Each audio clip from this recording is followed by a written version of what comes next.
Here we go, folks. Are you ready? It's time for Alan and I to talk about emancipation. Hang on just a moment. We're gonna have fun with this one. Fun? Yeah.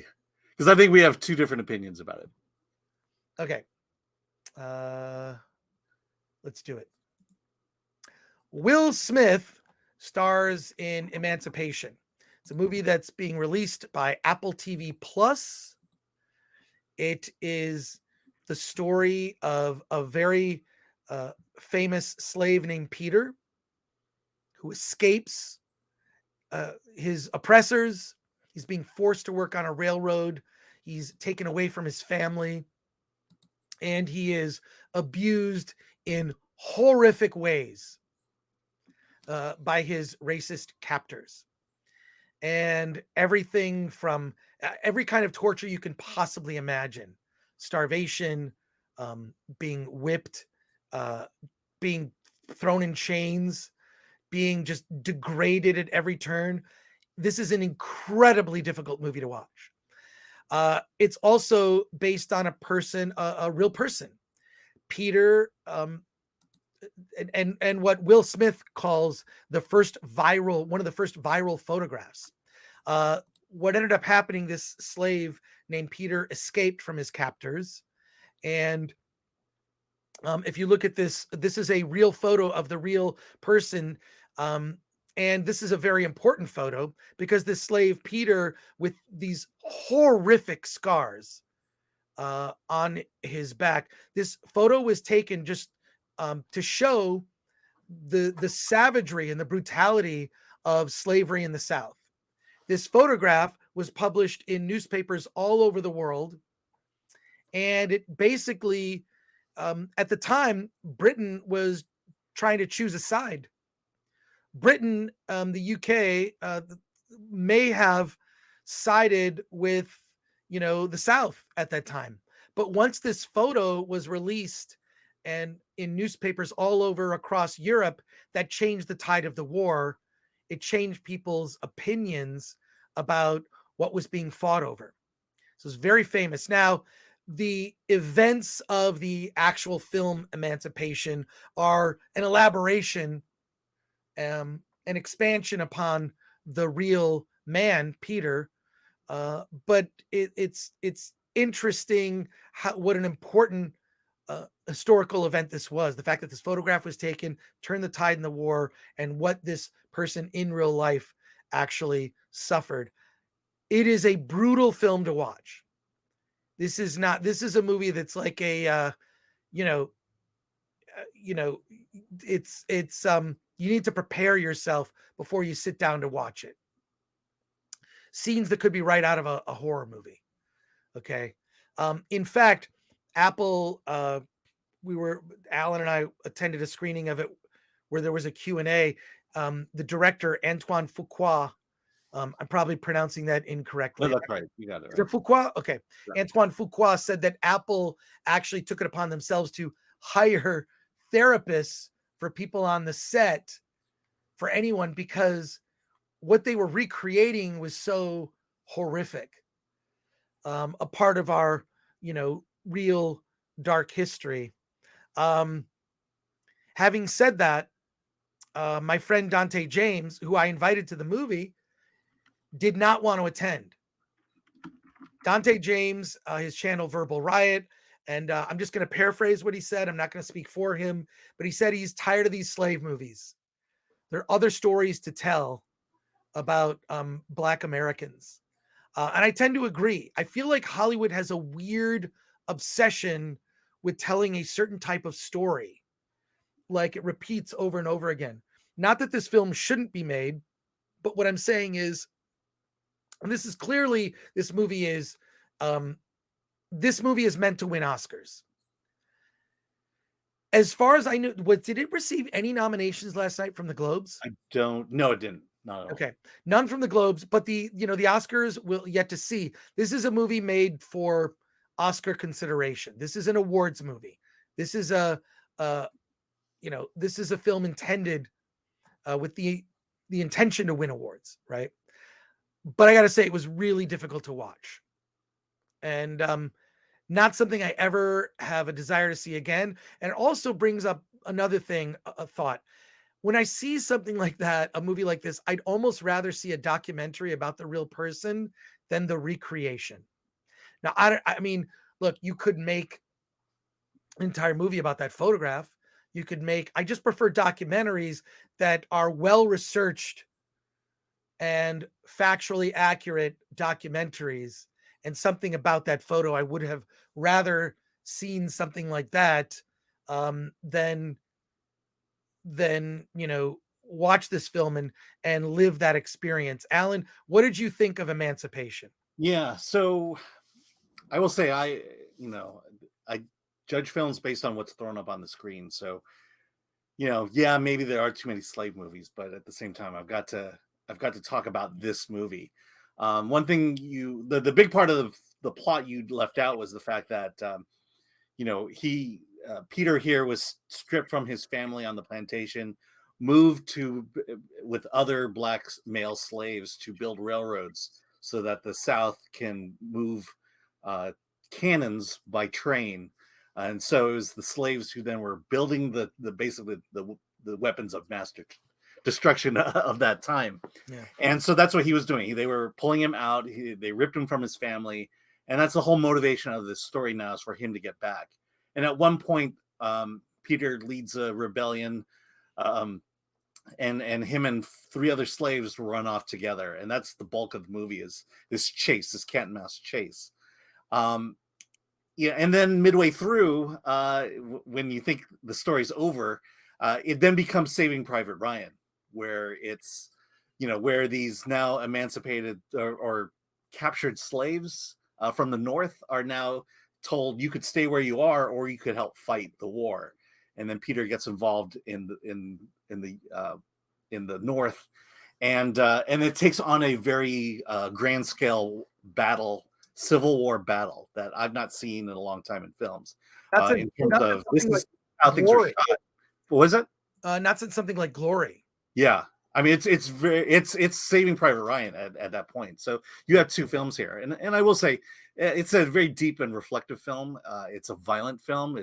You mentioned the horror of it, and just the just his adventure in escaping, because he is being chased by Ben Foster's character. The one real big positive I'll take about this is the religious aspect of it. Peter is a man of faith. He is a man who sees spiritual freedom versus his actual bonds of slavery. And there's a moment in the film where he talks with a slave who has been recaptured, branded, chained to the floor, and they have this discussion of why does he believe in God. And so there's that motivation of knowing that one day God may free him, and that he will one day be with his family. And I really like that aspect of the film. But yeah, it is a brutal film to watch. It's like watching Schindler's List. It's something that you watch once and you're gonna have a hard time wanting to see it again. Yeah. But to me, it was pretty powerful. And Schindler's List, a movie that I mean, you're not going to watch that movie for the nudity. Let me just say that. But Schindler's List also was the only time it aired on network television, unedited, which I don't know. Yeah. I'm just pointing out it's the only time that like full frontal nudity ever occurred on network television, was when they aired that. Emancipation. I'm surprised the Rotten Tomato score 45% from critics, 55% audience score. Not much of a difference there. Audience liking it a little bit better. I think a lot of that having to do with a lot of people's, a lot of people like Will Smith, in spite of slap or whatever you think. I think he's also a likable person who had a very dark moment that night. A discussion for another time. But but from that Q&A, you really get a sense of a guy who, he's kind of on the cusp of trying to figure his life out, and you feel like he's almost there. But he's got his bright moments. But yeah, he was an interesting guy to listen to. But in any case, yeah, this is a movie that if you really want to be fully informed and see all the potential Oscar nominees out there, because that's the thing that could turn the tide. This is something to see, but this would come with probably a recommendation with a warning. And I look at this and I'm like, this is a fascinating. Actually, I found the Q&A more interesting than the film, because expanding upon some of the ideas in the film and from some of the real history, I'm like, well, that's a documentary. So when I look at this and like, okay, is this a story that needs to be told in this way?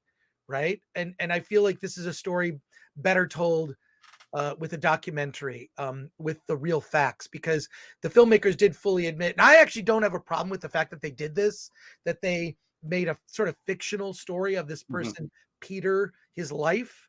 Yeah, which is probably why you can't make a documentary, because there's, I mean, how many experts are there on the life of a single slave? And they did recreate. There was an attempt to recreate that infamous photograph. So, look,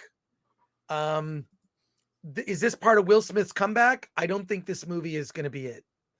I mean, this is, and I'm surprised Apple even released this film. It's fairly timeless. The one big criticism that people I've heard people say about the movie is the fact that it looks like it was shot in black and white. It's not black and white. It's desaturated.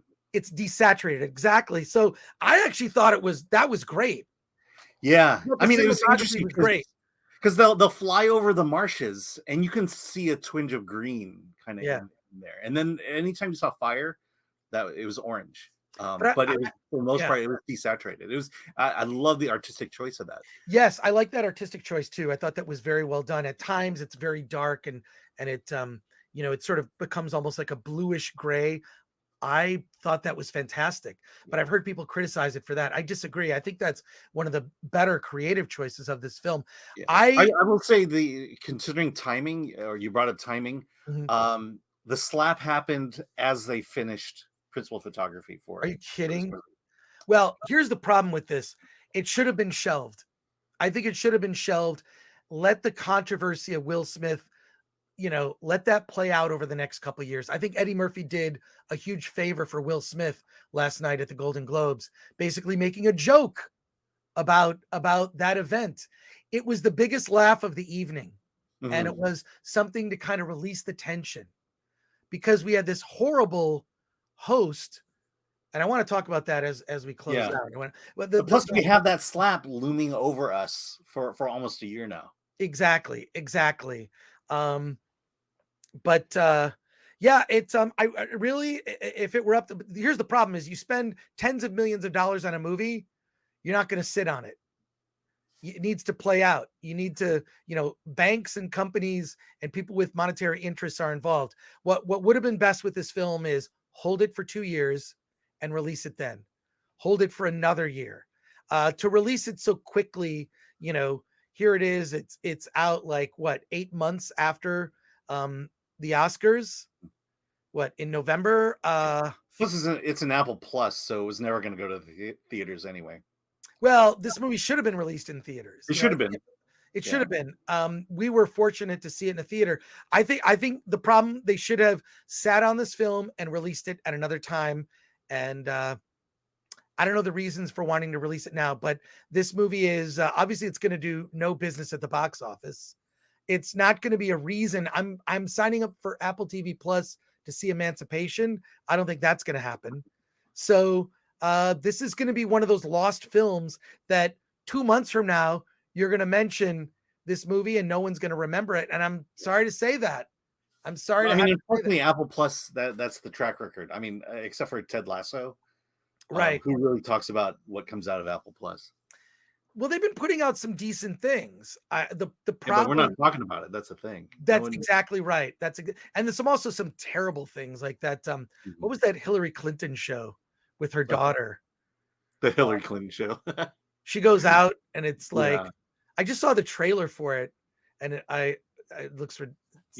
It's like I'd rather watch Harry and Meghan. Yeah.